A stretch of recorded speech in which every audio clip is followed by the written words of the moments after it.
అయ్య బాబోయ్! చాక్లెట్లు చూడండి ఎన్ని గుడ్లు గుడ్లుగా పెట్టేస్తున్నాయో పురుగులు. నాకైతే చాలా షాకింగ్గా అనిపించింది. మా పాపకి పక్కింటి వాళ్ళ బర్త్డే అని చాక్లెట్స్ తీసుకొచ్చి ఇంట్లో ఇచ్చారు. అవి 4 ఇస్తే 4 మొత్తం అంతా పురుగులు గుడ్లు గుడ్లుగా పెట్టేస్తున్నాయి 4 చాక్లెట్లలో. నాకైతే చాలా చూడగానే అలా షాక్ అయిపోయాను. పాప తినుంటే ఏమయ్యున్నో అని. నేను ఇవ్వకుండా పక్కన పెట్టి ఓపెన్ చేస్తే అలా అయిపోయినాయి. ఎన్ని ఉన్నాయో పురుగులు కూడా ఉన్నాయండి. పిల్లలు ఎవరైనా ఇవి షాప్లో తీసుకుని తినేస్తారు కదండి వాళ్ళకి తెలియకుండా. అందుకే పేరెంట్స్ అందరూ కొంచెం జాగ్రత్తగా చూసుకోండి. ఇలాంటి చాక్లెట్స్ అయితే కొనియద్దు. ఇచ్చినా మీరు ఒకసారి చెక్ చేసి ఇవ్వండి. వీలైతే ఈ ఇన్ఫర్మేషన్ అందరికీ కొంచెం చెప్పండి దయచేసి.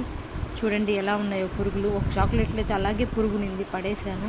ఇంకా రెండో చాక్లెట్ ఓపెన్ చేస్తూ నేను వీడియో తీసి పెడుతున్నాను. వీలైతే అందరికీ